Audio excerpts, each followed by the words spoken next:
our organization has a charity, and we were raising money, and this famous chef, Anna Olson, in our area was doing a tea tasting. And anyway, it was a busy time, and trying to get the event ready. And when I was driving home that night after the event, I rubbed one eye, and I realized I couldn't see right out of my eye, and it scared me, and I didn't know what it was.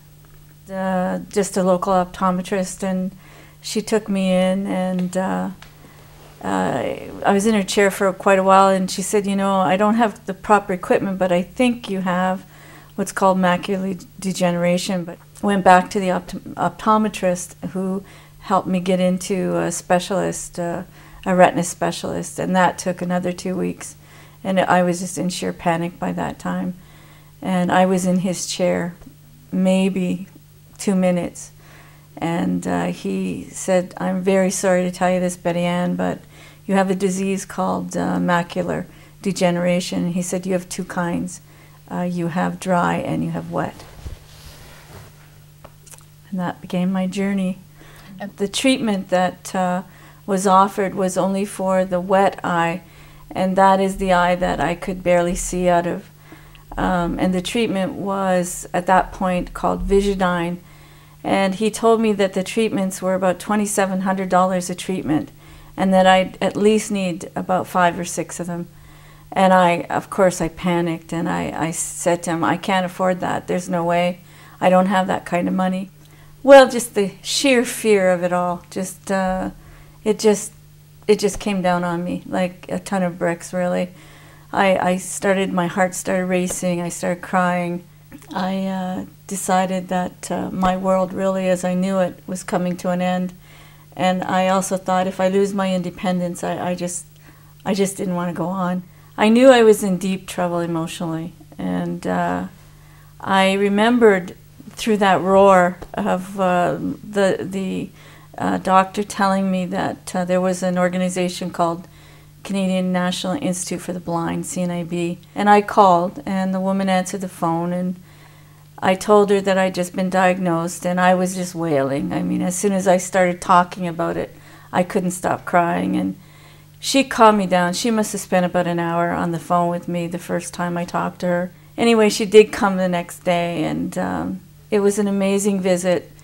I went from feeling my life was completely over, as I knew it anyway, and she showed me little techniques. It was amazing. She said, well, sit here and have the light behind your back. And she said, now look at this. Can you see it? And I started to cry. I said, yes, I can see it. And so my employer, I just can't believe they did this, but they had a meeting, and it's a little nonprofit, and they told me that I had worked for 27 years, and they told me that if whatever help I needed, that they would be there for me.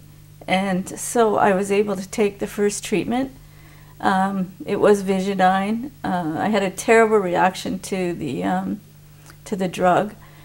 That scared me.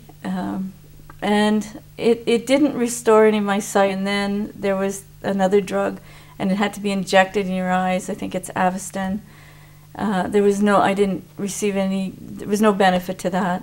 And then there was this miracle drug that everybody was talking about called Lucentis. And my doctor said, look, nobody's covering this right now. I understand if you don't want to do it. But he said, you know what? If I were you, I'd try. And I talked to my employer, and they said yes, they would cover it. And so I was one of the first in our area to receive the Lucentis treatment. And there was a miracle that happened after all this time, at least 2 years of treatment. All of a sudden I got a 40% change in my vision. I guess I gained 2 lines of sight. But the last Lucentis treatment I had, I've gained another line of sight. And the bleed, he said it was one of the biggest bleeds he had seen.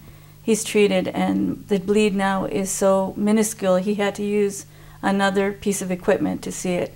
So that's just fantastic news. I was sitting in the doctor's office all these years, and I'd meet all these elderly women, and there was one in particular that she just touched my heart so much. And she was crying, and I was crying, and you know, I just thought, I'm getting help, and who's helping others? First of all, I said to my doctor, what can we do about this? And he said, well, maybe you could contact the AMD Alliance, and he gave me the website. The next thing, CNIB had a lobby, and they asked if I would speak out to the reporters about having macular degeneration, and I did. And then I was asked in Ontario, because the great news in Ontario was the government was going to start paying for Lucentis, and it was a great day for all of us. And then the next day we found out that there were restrictions, and my age group and my income group were excluded. And what really hurt me was that I had told my MD's nurse and some other women that they were covered, and to this day they are not covered by that. So there's still a lot of work to be done, and I feel that I would like to be part of that work to ensure that everybody is covered.